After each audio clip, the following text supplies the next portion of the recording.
have an amazingly special guest with us today, Josh Kreifels. And actually, I'm so glad you wrote how to pronounce your name because I might have said it wrong. So I'm very excited you did that. And I'm even more excited to have you here today. Thanks for being on, Josh. Yeah, thank you so much. I'm so excited just to geek out with you the time that we have together. But thank you again for having me on. Oh my gosh, of course. So, Josh, we started connecting on Instagram and both of us were just really into each other's posts. I was like, yes, at every single post you made. I was agreeing feverishly. And I really found from your Instagram that you had a really good high level understanding of functional nutrition. But more importantly, the way you speak with people through your Instagram, you really show people that it's always about the foundations and how to apply on a real level. How did you become this amazing practitioner? Tell us a little bit about your journey there. Yeah, so my journey started, I grew up not in a home that ate healthy in any way. I grew up on the standard American diet, was an athlete my entire life. And once I actually started cooking for myself and realizing that food influences my performance, it kind of led me down a trajectory of really starting to explore nutrition more. Found that I really enjoyed nutrition, really enjoyed just learning about food and what it does to the body.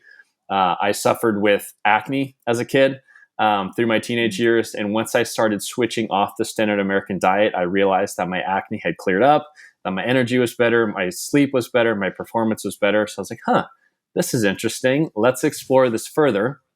I ended up getting a bachelor's degree in biology and then went on to get a master's degree in nutrition at one of the original naturopathic schools of medicine. So cool. For my master's of nutrition, which was awesome. Super good, like holistic education, understanding of nutrition. And from there, I've really delved deeper into that functional medicine side because I think there are so many things that we could do from a lifestyle perspective, from a nutrition perspective, habits perspective, that really can influence our health and change the trajectory of our health for the future. So love that. Yeah. It's so interesting because you know that part of my journey into functional nutrition was really through the work of my close friend, Dr. Robert Kochko, who's a naturopathic physician. The second you said you went to Bastyr, I was like, oh my gosh, that's so cool. Because it is, like you said, it's like that old school, real functional naturopathic approach. And I think it's just so special that you got that in your actual degree versus a lot of us have to get certifications, go to other advanced programs and try to learn that way. So you really always viewed nutrition, it sounds like, from that holistic standpoint. There wasn't like a conversion kind of over into functional for you. It was that you experienced the standard American diet from a personal standpoint, but professionally, is that true? You were always practicing functionally? I've always been passionate about just the natural approach of health, steering more in the direction of like supplements and natural plant-based modalities versus pharmaceutical medications. And so even going back, I worked in a locally owned supplement store and really found that using supplements for a variety of reasons, not chronically, but for a short term, actually was really supportive for people. And so I would say my philosophy has always been rooted more in the natural world, and then getting the education at Bastyr kind of pushed that even further. And then to even take that a step further, because although naturopathic medicine is still very like functional, there's an even deeper level in the whole world of functional medicine. And that's actually getting to the root cause and figuring out, hey, why do you have this sort of symptom? Why do you have this sort of challenge or issue that you're facing? What is that? And how do we actually get to that? Absolutely. And it's interesting too, because I think of a lot of practitioners like us become practitioners because, like you said, we have our own personal experience. For you, you were eating this way as a kid. We're not feeling 100%. Would you have put yourself in the category of someone who was looking to kind of optimize your health, or you were feeling like baseline chronic illness not well? Like thinking of like who were gearing your recommendations and your experience toward. I know it's a weird question, but I'm just curious how you would have defined your experience. No, that's good. And my whole journey was really from a optimizing health perspective. Although I struggle with acne and just not really anything major. I did get, this is actually what really led me down the functional medicine approach. I did get bit by a tick in 2020, which led me down this whole caveat of Lyme disease and co-infections and things like that.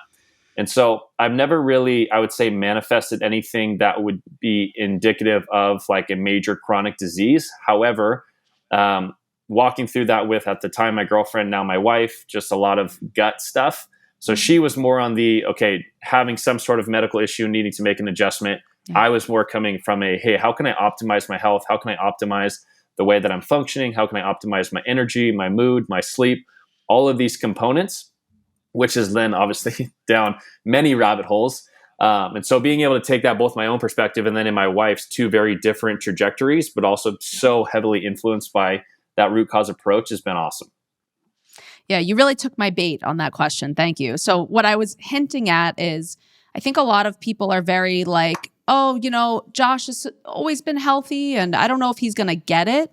But like, I just want to emphasize you do really get it. And just because you've been focusing on a specific prototype for yourself in ways of healing, what I just absolutely love about your approach and the business you built with your wife is that you're focused on the foundations no matter what. So that means that if someone's experiencing really deep, symptomatic chronic illness, it's going to be some or most of the same recommendations as someone who is just trying to optimize their health. And that I love that the recommendations you were using with your wife still really applied to you, and that you can't get away without those foundations of health. There's just no way to get away with them. If you're optimizing or you're coming from a different place, that's always going to be the same. And I just love that about your approach, Josh. So thank you for taking my bait on that question, and you knew where I was going. Not to demean your experience of optimizing your health by any means, but to say that you really, really understand that. The other thing I want to just bring up is that you were a personal trainer prior to being a kind of functional nutrition dietitian. Tell me about that journey too, a little bit. Yeah, absolutely. I was an athlete from kindergarten all the way up through 1 year of college baseball. And so I was always just super interested in fitness and improving performance. And then being heavily influenced in the gym. Obviously, being an athlete, you need to improve your muscular strength and endurance and just your capacity to be able to do more. Stopping playing sports led me into continuing to that trajectory in the gym. I fell in love with the gym. I fell in love with the improvement. People say iron therapy, like they go to the gym because it's iron therapy. And that's really what it was for me. Just being able to go for an hour, hour and a half each day, really establish a discipline surrounding that. I've looked at people like men that are in their 40s and 50s and 60s that are in great shape. I'm like, man, what do I got to do to get to that level? And it really starts with those habits early. And so for me, I just love being in the gym. I love just the lifestyle of it. I made a lot of friends in the gym. So I was like, you know what? I'm passionate about this. I get it. I understand it. I think I could help people in this area. And so that led me down the path of getting my NASM certification, which I then was working as a personal trainer while I was getting through grad school. Wow. And so it actually ended up being a really awesome bridge from the fitness world and the nutrition world, and being able to put those two modalities together. Because even in dietetic school and even in the world of nutrition, there are a lot of nutritionists, dietitians, whatever it may be, that don't have that firm foundation on physical activity. And so I think being able to bridge those two actually is extremely valuable and helps a lot more people, because I now have a skill set in two different lanes. I have to say, I hired my staff dietitian, Nikki, and she's a certified personal trainer for a couple of years before she was a dietitian. And it's been a huge asset to my practice. I have to really agree with you. It's a huge asset for you to have. And I know you could also incorporate the movement element in with your clients comfortably. And I think that's a really big deal. So the reason why I'm also asking that question is I'm laying the groundwork for this conversation we're going to have, which is about our metabolism. So again, the reason that I wanted to go back and say, listen to followers and listeners, just because Josh has an occupied or a larger body, it doesn't mean he doesn't have a mastery of the subject. And it doesn't mean that I'm not saying anyone would doubt you, but point being, I think a lot of people are nervous to learn about the word like metabolism from people who they don't perceive as having had that experience. But I can't reiterate enough how much you get it and how much you understand kind of the whole system and how it interacts together, even down to this fitness level and movement level that I think other people really miss the mark on. So I'm just hyping you up even more for this and hyping the audience to understand that this is the exact person for the exact topic that I wanted here today. So yay. We are going to talk about metabolism. When I think of the word metabolism kind of on what I hear in media context, I think of metabolism as being that calories in, calories out. How would you define metabolism? The same as that or differently? When you think of the word metabolism, what do you think of, Josh? I mean, I think certainly calories in, calories out is a component of metabolism. But I think if you go upstream further on that, you really have to understand what metabolism means. And it's really just a conversion of energy from large to small and then small to large. And so our body on a daily basis is going through a lot of different metabolism. Every system is doing its own metabolism. And it's basically just a word for work. All of your cells are working in some capacity. And so are they working to promote health, or are they working to actually be some sort of disease promotion, if that makes sense? And so when I think of metabolism, I think of the food that we eat is energy, and then our body digests that energy, and then our intestines absorb that energy and then shuttle those nutrients, those macronutrients, micronutrients, vitamins, minerals into various tissues to then be built back up into new tissues, into recovering, into hormones, into catecholamines, and all the things. So I think it's really just taking really broad, taking it narrow, and then getting broad again. Which is, it's like a little bit annoying that the body does that, by the way. Like, don't we just wish we could like eat protein and it would just like be muscle as it's going down? Like, it's annoying. And I don't mean that. I mean that it's annoyingly intricate, where there's so many pieces and components of our metabolism, and so much has to come together for us to extract the energy that we need from food and to put that energy into new processes, like you're saying. So there's way more kind of behind the calories in, calories out than we think, whereby that might be an important component of our metabolism, or like the very highest level of what our metabolism looks like. But there's so much going on behind calories in and behind calories out. So I love how you phrase it in that way, where it's like we have to get the energy from it, and then we need to put the energy that we get out of it. Because just eating something with protein or fat or carbs in it doesn't instantly become energy. You have to actually get the energy from the process of digestion, like you said, absorption, extraction, to get that energy, and creation. So it's a very intensive process to get what you need from food, which is why two people could be eating the same exact thing and totally different things can be happening inside of their body. And we'll talk about what some of those things are too. And just like the dictionary definition of metabolism is the chemical processes that occur within a living organism in order to maintain life.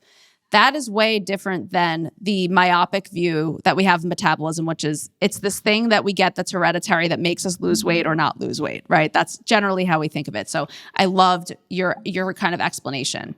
When it comes to the genetics of metabolism, this is just a really high level concept question. What do you think of that? When we hear this phrase that people say, listen, you're genetically prone to obesity or even genetically prone to disease. What is that? Does that ring true for you? Does it not ring true for you? Tell me what you think. The whole genetic conversation actually gets me really excited, because I think people put too much weight on genetics without understanding the concept of epigenetics. This new world of epigenetics, new in the sense of like probably the last 15, 20 years that it's really been more researched and understood. Genetics is basically just indicates who you are. It doesn't really dictate how you function, how you operate. What determines how you operate, how you function is really a matter of what your epigenetics are. So these little tags, little markers on your genome that are actually telling that genome whether it's going to be turned on or turned off. And so this epigenetic component are things that you're doing in your lifestyle that are actually promoting health or continuing to follow the wagon of what you've seen in your family. So let's say, for example, type 2 diabetes. You may have a family history of type 2 diabetes, but just because your family history says that you may be prone to diabetes doesn't actually mean that you have to get diabetes. There's a huge component, obviously, lifestyle, the way that you eat, your physical activity, and things like that. So when you talk about genetics and metabolism and things like that, I think people are just so consumed by, oh, my family's overweight or my family is genetically predisposed to this, without actually being like, you know what, I can change that trajectory. Me personally, my family has history of obesity and chronic heart disease and diabetes and things like that. So I was like, okay, I see that. I'm choosing to go differently. I'm choosing to actually make a difference with my epigenetics to not only influence my health, my kids' health, and for generations to come.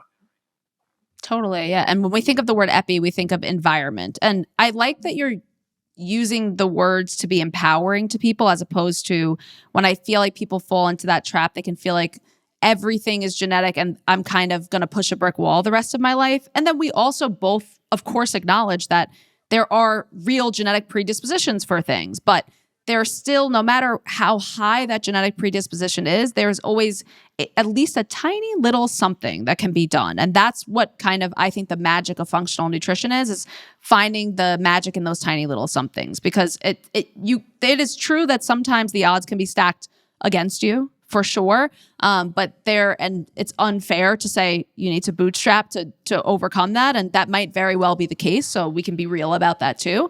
But there is always a tiny little something that we can do. And in many ways, there's big somethings that we can do too. Because I hear a lot right now, and very recently, there was an obesity doctor on, I think it was CNN. It was a major news network talking about how obesity is genetic and really the only way to overcome. And again, trigger warning for the word obesity. I'm just using it because this is the context we're using it in.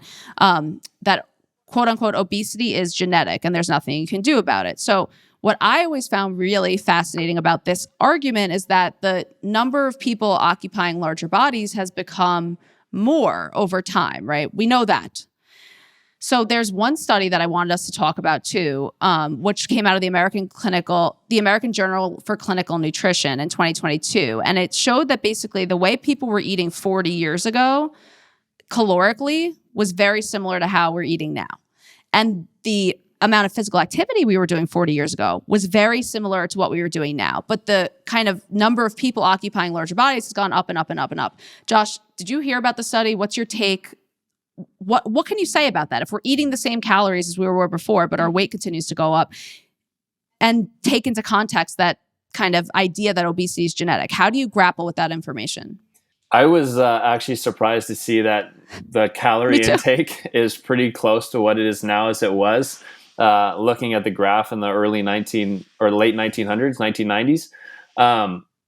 But the percentage of obesity is obviously going up and going up rapidly. And so then we have to take a look at, okay, calories in, calories out has been pretty much stable in that time frame. And so if we're to look at, okay, if that's stable, yet we're seeing a much larger increase in body fat percentage, what else is going on?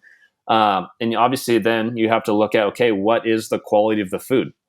So for most people, the lowest hanging fruit may be calories in, calories out. But when that's not working, you have to obviously go higher up the tree and figure out, okay, what else is going on under the surface that's leading to more obesity? And there's a variety of hypotheses surrounding this in terms of the food supply, the quality of the food. There is no denying that the quality of food that we have today in 2023 is more inflammatory than it was 10 years ago, 20 years ago, 30 years ago, from a variety of sources, whether it's the increase in seed oils, whether it's the increase in genetically modified foods and things like that. I actually heard this recently, and so I had looked it up. McDonald's, prior to 1990, used beef tallow as their oil for their fryers, which is what gave them the most flavorful fry. And then in the early 1990s, because of outcry for heart disease and heart attacks, things like that, they were actually led to switch to a seed oil. And then that led to not tasting the same. So they actually then add beef natural flavoring to their seed oils. So if you look at that, if you look at that time frame, what used to be a healthy fat, beef tallow, then switched over to more of a seed oil. In that time frame in the 1990s, when seed oils became much more popular and much more mainstream, we're seeing such an increase in body fat. You're seeing such an increase in heart disease and diabetes and things like that. Is it just the seed oils? Probably not. Is it a contributing factor? I would say so. Me too. I would say so too. And it's so interesting because, again, we're talking about, let's say all variables for the amount of energy you're getting from food are the same. And everyone wants to say, it's all about thermogenesis, the amount you put in, right? Calories in, calories out. But what we're seeing wildly that I think challenged all of our notions about our metabolism is that the same exact foods that you could be eating in ways of amount of calories, amount of grams of protein and fat could be metabolized so differently in the body that it could literally cause changes in body weight. And this, again, is a wild thing that we're all trying to prove and understand. And, our guesses are as good as everyone else is right now, but we can also use our amazing clients to understand and see differences. And for sure, the types of oils that we're cooking with, and also just, I think, the amount of chemicals within food processing, these that we know to be endocrine disruptors. Yeah. And we think of our endocrine system as our hormonal system, right?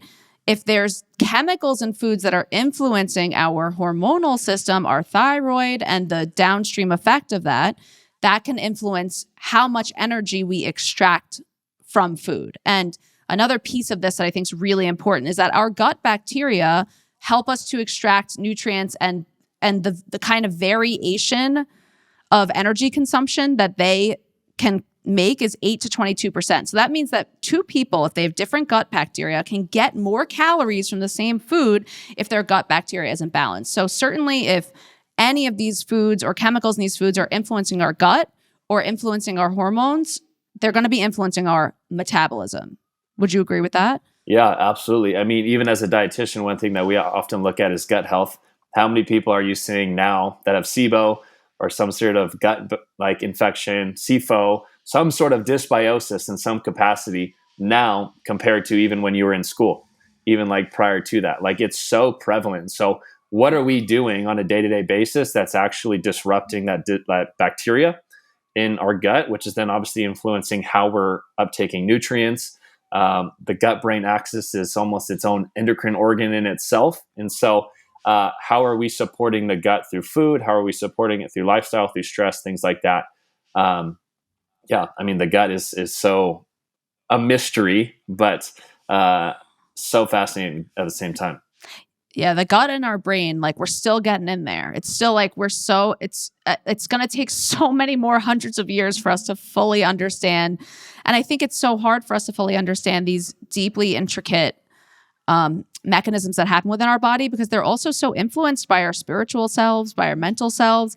And within the model of kind of modern medicine, we don't really allow for those deviations. Besides to say, we know stress messes up your gut, but we're not sure how. Well, we're starting to understand more of how it does that. And that's really awesome that we're starting to understand that, and how our vagus nerve can influence our gut function and our gut bacteria and the lining of our gut and all this. But it's truly, we're like scratching the surface of the amazingness and I have to say it again, like the annoyingly intricate parts of the human body. And all of this is really influential on, again, how does our body get nutrients from food and burn them? So we talked a little bit about, you know what I had to mention about the gut bacteria that I have to just go back to is that they actually, for people to lose weight, one kind of method they've used is literally stool transplants to kind of get bacteria from one person's body into another. So they'll literally put fecal matter from one person into another, and they will notice changes in their weight as a result without them exerting any kind of willpower over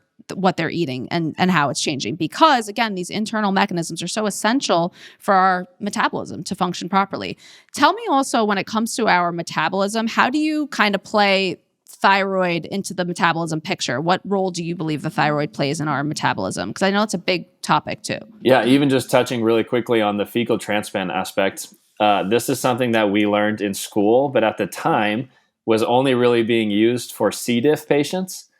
But I think the clinical application of it in other scenarios is quite fascinating, in the sense, if you take two people like you're talking about, let's say one person's 150 pounds and the other person's 250 pounds.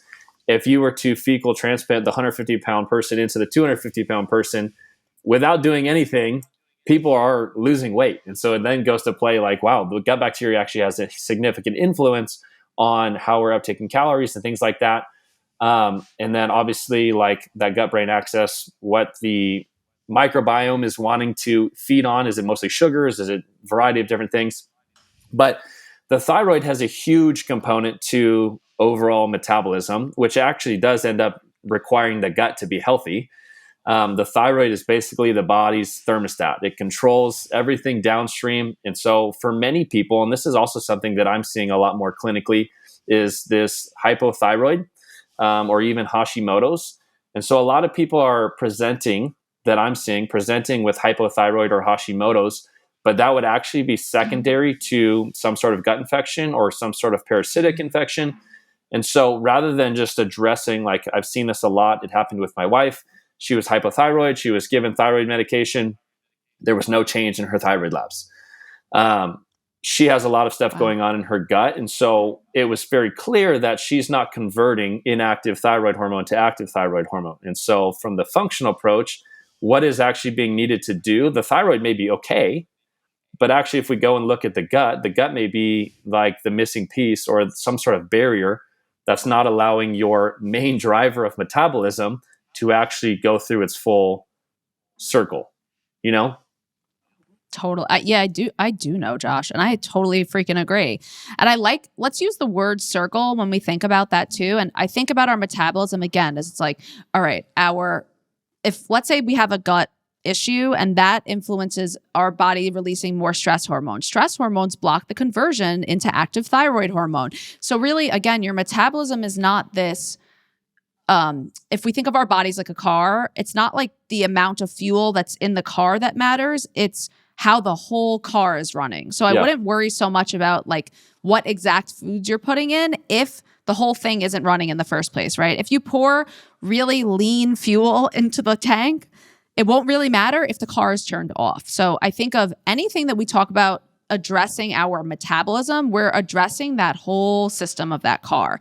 And that's exactly what you're saying, Josh, which is that if you're doing something that protectively influences your gut, positively influences your gut, it's going to influence ultimately and hopefully your thyroid, and then that will have downstream effects because our body is like a big domino effect. Everything happens, one thing clicks off another thing, and that was like exactly in the definition of the metabolism. It's all the chemical processes that occur to keep us alive, essentially, right? The reason we get energy from food or excess energy from food is not because the universe or God's plans for us were to store all of it and not feel healthy. That wasn't the game plan, but things get in our way that can influence our body's ability to do that. So we're going to talk about what those things are too, and kind of how our daily routines can help influence that. That's actually going to be the meat and potatoes of what you're going to take away from this conversation, is because Josh, you're the master of those foundations. I want to talk about how they look in real time to people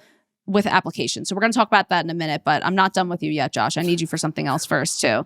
I want to talk about how inflammation can influence our metabolism. So you mentioned seed oils. We mentioned kind of these chemical additives to food that we are speculating probably has something to do with the fact that we're eating the same amount that we were 40 years ago, but our weight seems to keep increasing.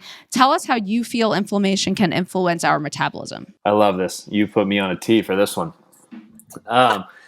There's this term that I just recently became aware of, but I love it. I think it speaks to just the depth of how nutrition plays a role. This concept of inflammaging, where inflammation actually drives up the aging cascade.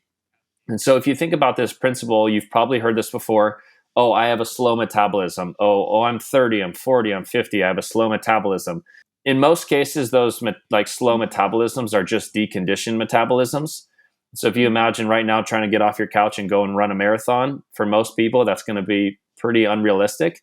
But if you train for it, you're actually training up your endurance. You're training up your body's ability to be able to handle that load to then go out and complete a marathon. When you talk about metabolism, you have to activate your metabolism in a variety of different ways. And what can actually inhibit your next steps or your moving forward is inflammation. And so there's so many things that we are exposed to on a daily basis that are actually increasing the amount of inflammation that we have in our body, whether it's psychological inflammation, whether it's food inflammation, whether it's just emotional inflammation. There's so many things that you end up being in this fight or flight nervous system state that your body's working so hard to get you out of that you can't even get from a -1 to a 0. You're constantly like trying to get from a -2 just back to 0, not even to a 1 or a 2. You know what I mean? So Absolutely. This concept of inflammation, like what do we do to it? How do we address that? It's not just food. It's not just eating an anti-inflammatory lifestyle. It's not just living a non-toxic living with all these endocrine disruptors and things like that. It's what are you doing with the little habits on a daily basis that are actually moving the needle forward for you to actually change your metabolic age compared to your biological age. So biological age obviously being something we have no control over, but metabolic age is actually the age at which like your cells are, which you can either accelerate the aging process or decelerate the aging process. More body fat is going to accelerate the aging process quicker. More body fat increases more inflammatory cytokines and things like that. And so by nature of inflammation, you're actually putting yourself on a hamster wheel of not only more inflammation, but faster aging process, likelihood of more chronic disease. And it's just this never-ending proverbial cycle. Yeah, I think of the inflammation you're talking about as being like something is igniting it, or many things are igniting it, and then the fire's already burning. And then you have this issue where, in my domino effect of, for your metabolism to work properly, you need to press the dominoes and it needs to go, through this system, it feels like inflammation is something that can just stop those dominoes from falling. It can stop the whole process, or it can really slow the process. Inflammation can influence, and we're talking about chronic inflammation, not a one-time event or injury, which is, again, your body gets kind of into this state of not functioning properly. And I think of inflammation as being that immune activation, that constant immune activation. Continuous immune activation, continuous inflammation can influence the types of gut bacteria you have. If you have leaky gut, then you can leak hormones out of that. And I think I'm like triggered by the word inflammation kind of, because it's like everyone's kind of hot word, but I think you just actually explained it really well and in a tangible way. And what I like so much about what you're saying too is that even if you're in that cycle of chronic inflammation, which is often silent and we don't notice, there's so many things you can do to kind of crack into that cycle and get the dominoes kind of rolling again. But I think that's probably inflammation on a very chronic and silent level is probably at the core of that kind of puzzle that we were trying to understand with how we're eating the same calories as before, but we're gaining weight all the time. I think inflammation also can influence two hormones that are essential for regulation of weight, which are leptin and ghrelin. And I think that is also probably a very big piece of this puzzle too. Do you want to speak into leptin and ghrelin at all? I can too, if you want to. Yeah. Just even this concept of, just to make clear, not all inflammation is bad. I know you know this, but I'm just saying that for the audience. Not all inflammation. We need that immune response. We need inflammation to actually repair and recover. If you are trying to just 100% blunt the inflammatory process, like, you're actually missing out on a lot of value. So the problem is, and you're speaking to it, that low-grade chronic inflammation where your body is just constantly working to try to get itself back. In terms of leptin and ghrelin, in terms of your hunger and satiety hormones, what's interesting about leptin, obviously leptin's in adipose tissue. The more adipose tissue you have, the more leptin that you have, which can then lead you to be leptin resistant. And your signaling of basically you're full, you're satiated, ends up going away. And so you have both extremes on these hormones where you have too much body fat or you have way too low body fat. The objective obviously is to be somewhere in the middle. It's not that you look at somebody on Instagram or whatnot and they have shredded six pack. Like, that may not necessarily be a depiction of health. Their leptin and ghrelin hormones could be all sorts of out of whack. Same thing with someone who has way too much body fat. So landing somewhere in the middle where you are actually able to pay attention to those hunger and satiety cues. Are you eating out of hunger or are you eating out of boredom? Do you not know that you're now satiated and you don't need any more calories? And so it certainly does play a role in that inflammatory cascade. If you're overly inflamed, maybe your signaling pathways are going to be blunted from that leptin and ghrelin hormone, which we obviously need to be functioning well. But yeah. Yeah, I think that's a really good explanation of it. And I have been pretty obsessed with the Biggest Loser study. And I've talked about it on numerous podcasts, except for mine. I've never talked about it.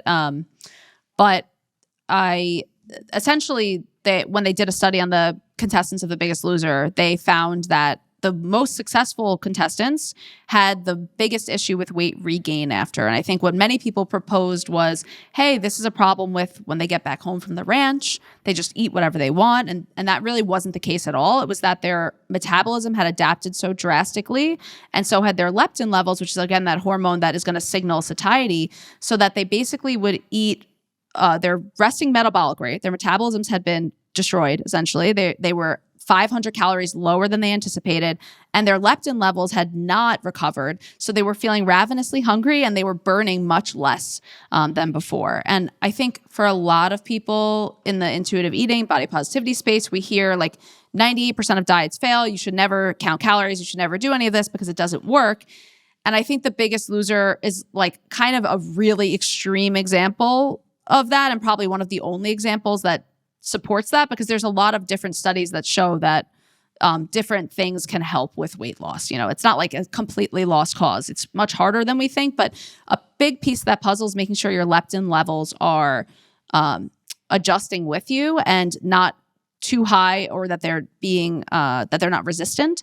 And part of that is really targeting, again, that inflammation is really, really essential. And anything that we're going to talk about today that targets your metabolism, we're actually going to be targeting inflammation in that same puzzle, because there's such a close tie between the down regulating of your metabolic processes and the up regulating of inflammation. That we don't know if it's causative, but it's certainly correlated, and we're finding that. So one piece of the leptin puzzle is reducing inflammation. Another piece is not eating a combination of fat, sugar, and salt at the same time. That seems to be really rough, which concerns me with like the MetaFast and Optavia and diets like that, because they have a lot of those inflammatory oils in them that we were talking about. And it has that perfect like brain stimulating combination. So I worry about leptin levels for that reason. Which is a distinct concern I have also, because the chemicals in it can also alter your thyroid. So what we're talking about on a kind of really high level that I want to make sure we cover is that whatever we're going to talk about in ways of implementation, Josh, I want us to not be thinking about what people are doing to affect that fuel tank. I want to think of what we're doing to affect the car. Yeah. Because I want people to understand that what we're doing on a day-to-day basis influences how our body runs, not only how much weight we lose in that moment. And you mentioned that really important and cool thing about exercise, which is that the more we exercise, the more ability we have to exercise in the future. So it's not only that you're exercising to look good the next day, you're exercising so that your body learns a building process. Your body learns how to utilize hormones more efficiently. So it's like everything that we do is also an instruction manual for our body when it comes to inflammation and metabolism. So your body's paying attention. So those little things are not only influencing, again, how you feel 5 minutes later, but they're influencing how the whole metabolism runs.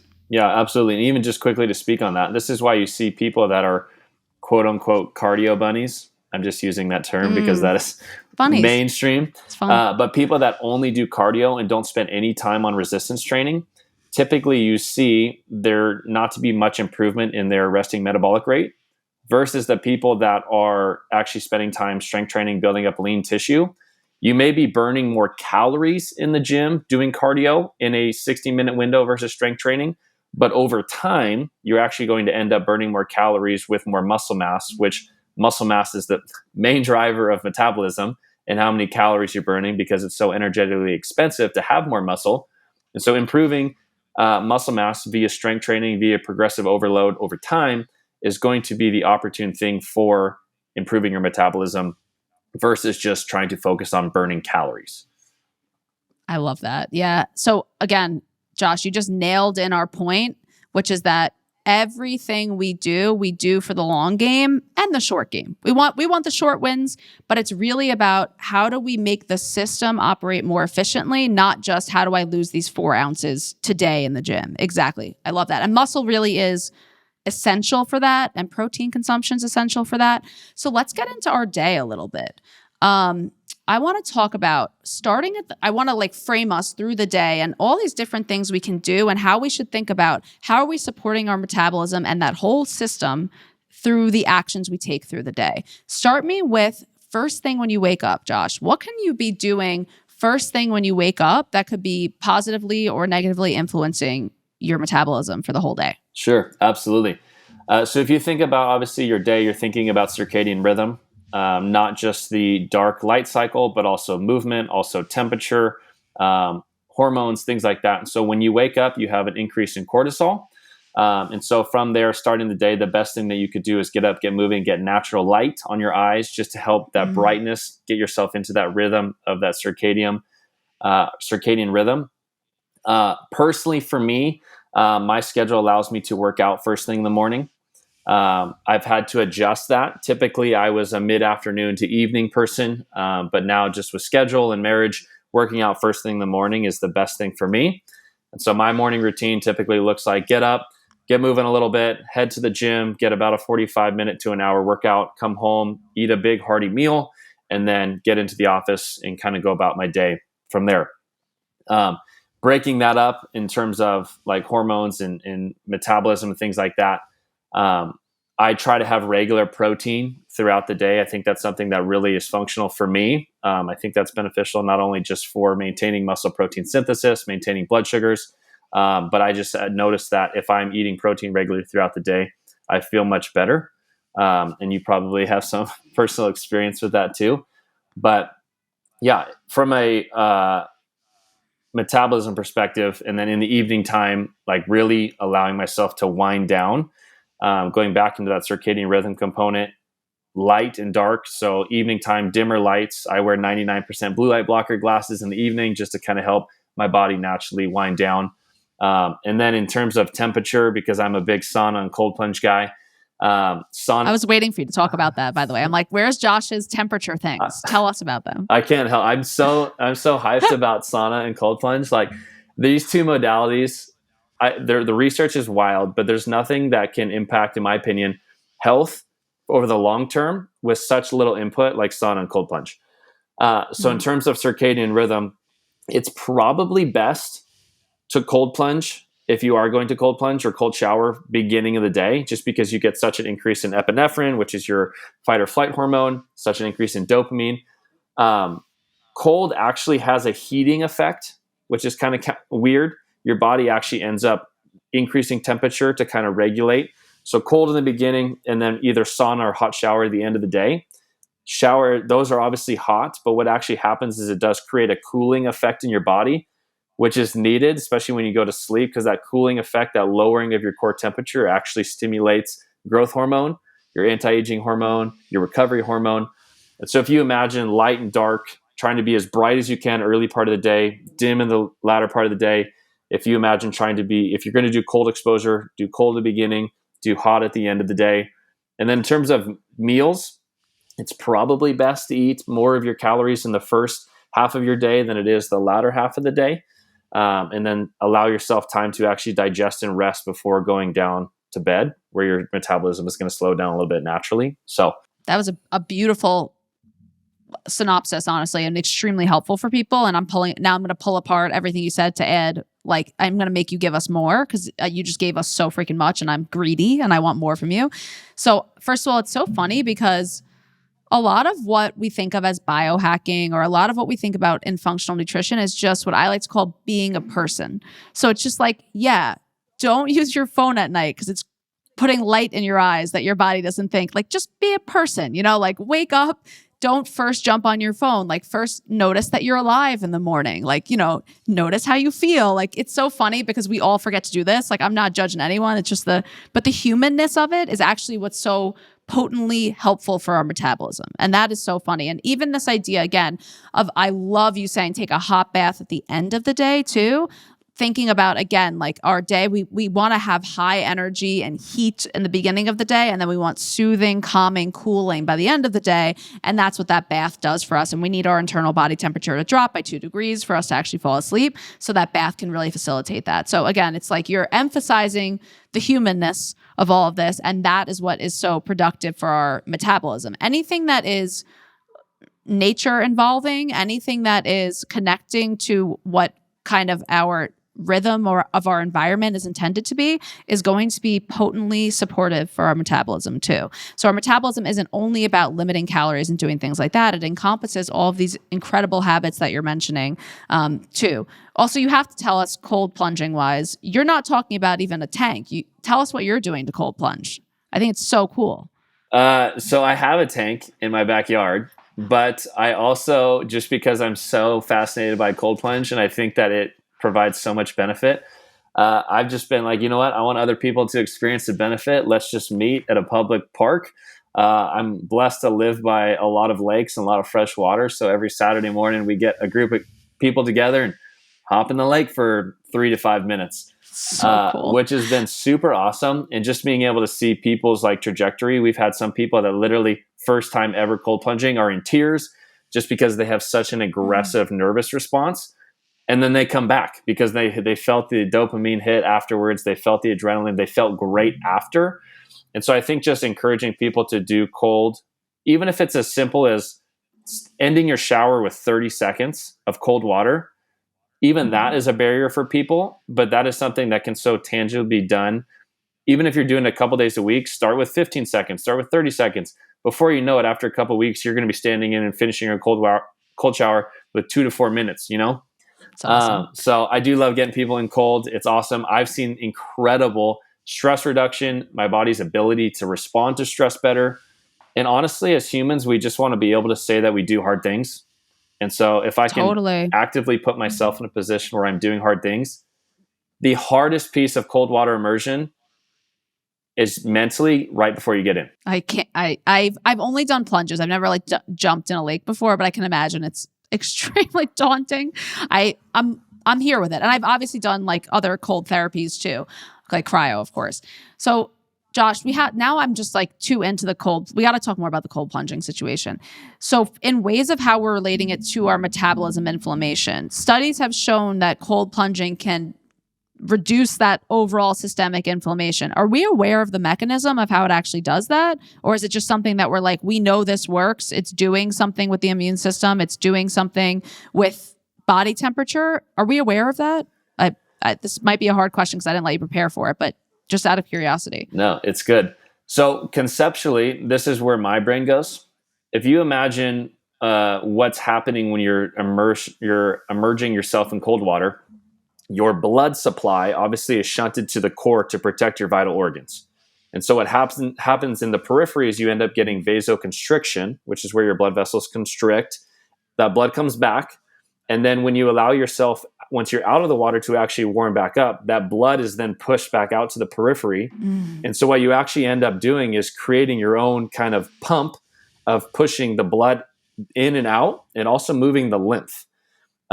Lymphatics is super important in lymphatic drainage, and stagnant lymph and everything like that is super important for inflammation and detox and drainage. And so when you're getting in the cold, not only are you having this like crazy immune response, which dopamine is very anti-pain. So people that have a lot of inflammation or pain, like the increase in dopamine, 250%, can actually kind of block those pain receptors. But also you're pushing new blood to the periphery, which contains all the nutrients that you're getting from your digestion. And so if you're getting antioxidants, if you're getting different vitamins and minerals, you're actually able to push that out manually by getting into cold. That would be my thought process behind why it's like I think so beneficial for anti-inflammatory is that vasoconstriction, vasodilation component, and then moving the lymph. And that fresh blood, that fresh blood. Come on. We love that. Come on. I think also there's so many elements of Eastern medicine I hear in what you're saying too, because I often think of Eastern medicine, TCM and Ayurveda, as being very important components are stagnation and flow. And I think about cold therapy as stimulating that very much too. And I also think of it being, again, of the elements. It's like you're connecting with nature in that way. And there's this really important component with our metabolism, which is this hormetic stress piece, which is also what cold therapy does. Like you said, your body kind of likes doing hard things. Part of the being a human to help your metabolism thing is that your body likes to do hard things occasionally, not constantly. It doesn't like to do hard things constantly. It likes to kind of dip its toe in the hard things, in the lake of the hard things, and then take its toe out. And part of that, again, is exercising to exhaustion occasionally, not constantly.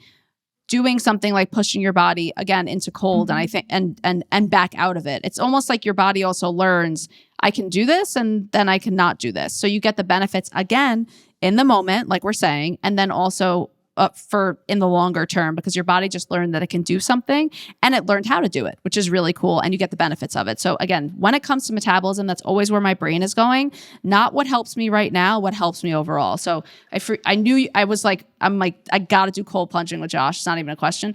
Amazing. So cold and sauna. And then, it's interesting because for myself, I can't work out in the morning because I like my cortisol gets really crazy in the morning. My blood pressure gets really low in the morning. So I am a person who works out in the afternoon. So I know for myself, if something is making my body not feel good, it's probably, and not feel good for a prolonged period of time, and in a way that makes me feel unsafe in a way that I'm not recovering from, that's how I know it's going to hurt my metabolism. So for you, you're like working out earlier in the day works amazing for you. For me, working out earlier in the day is disastrous, and that's okay. So part of the knowing the game of your own metabolism and what's going to help your body versus hurt it is also knowing what makes you feel better. Like you said, Josh, you feel good when you work in the morning, and how your body's recovering from that.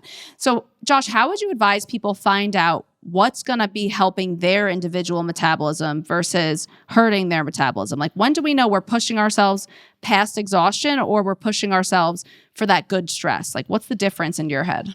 In terms of metabolism and how to figure that out in terms of what's best for you in the day, for me, working out in the morning it's more of a schedule have to. I think I probably feel my best between 12 and 2 historically. That has been kind of my sweet spot. That's when I worked out during grad school.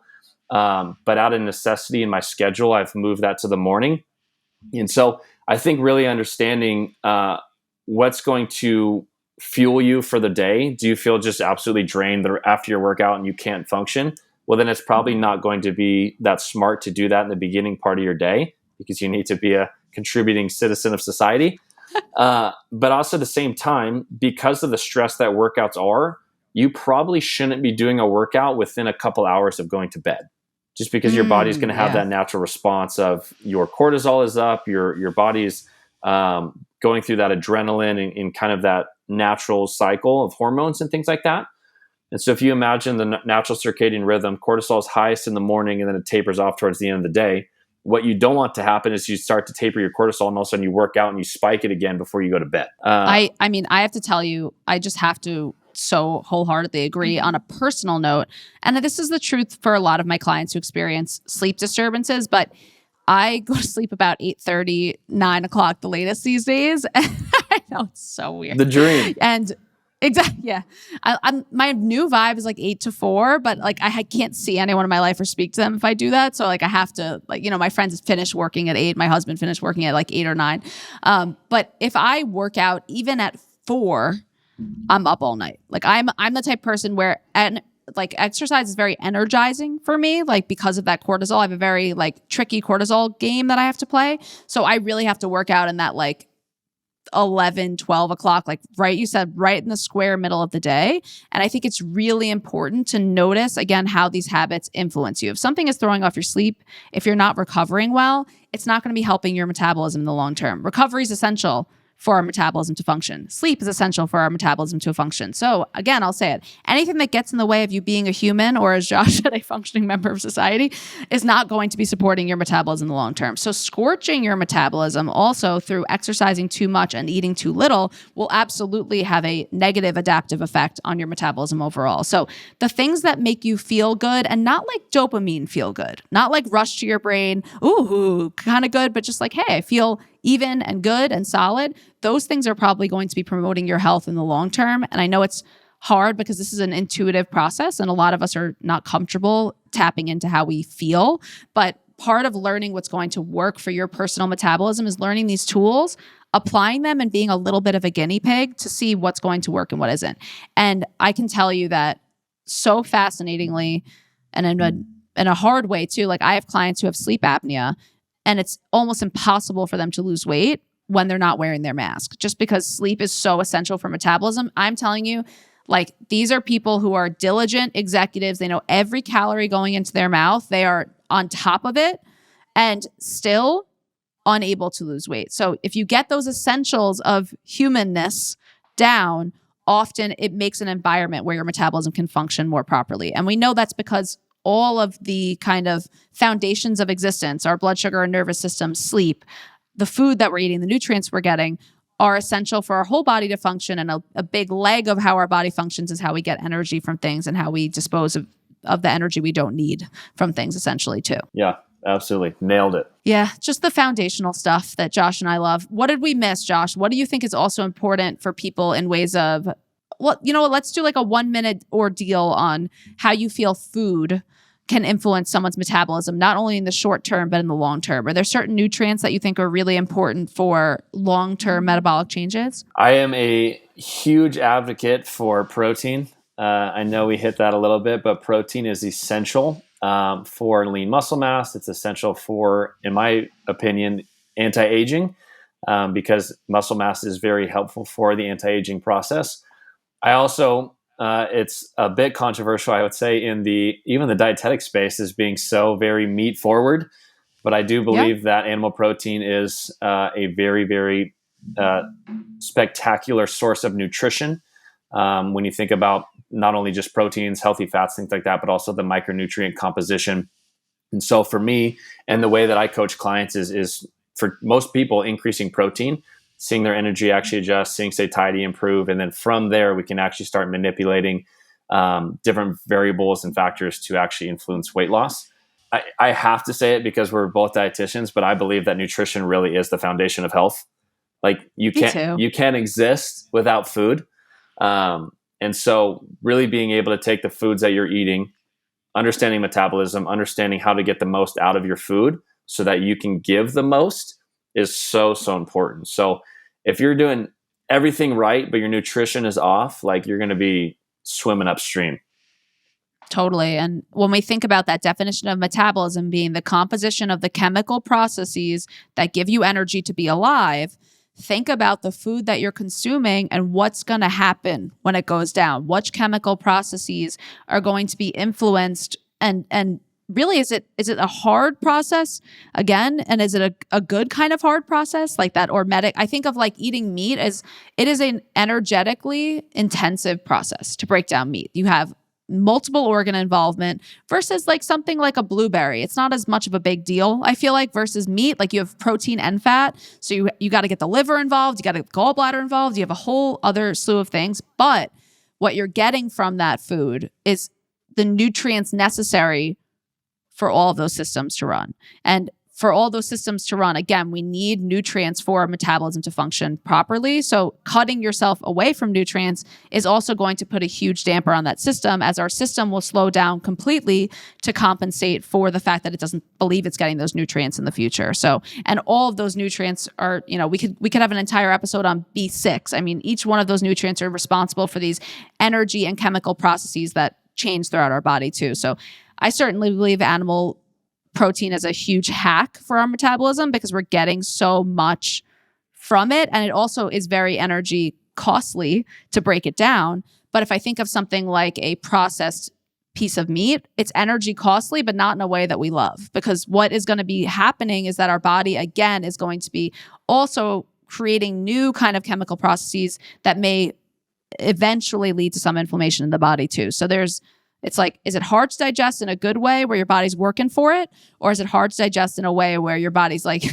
get this out of my body. This doesn't feel right. Thinking about that when it comes to our metabolism too. And I think that's a message I didn't know we were going to kind of take from this, is that doing things that are kind of hard, but feel okay and feel good in the long term are great. And then doing things that are either really, really easy, like eating some highly processed food, or not moving, is probably not supportive for our metabolism. And then overall doing things that feel good and normal and human is going to get us there, I think, which is like a big, weird message I didn't know we were going to land on, but we have landed there. It's good. One of the shifting points for me when I was doing the standard American diet to going into more of a whole foods-based diet was this concept of eating for performance versus eating for pleasure. Now I've found, because of that, when I'm like, okay, like for me, if I'm eating a steak and some sweet potatoes or whatnot, and like some homemade compound butter, I actually look at that meal and be like, you know what? I can see that I'm providing my body a lot of value by this meal. And so I'm more excited to eat it. And so when I went from a pleasure to more performance-based, I noticed that my taste buds actually changed. And now I find pleasure in the foods that were more performance-based for me before.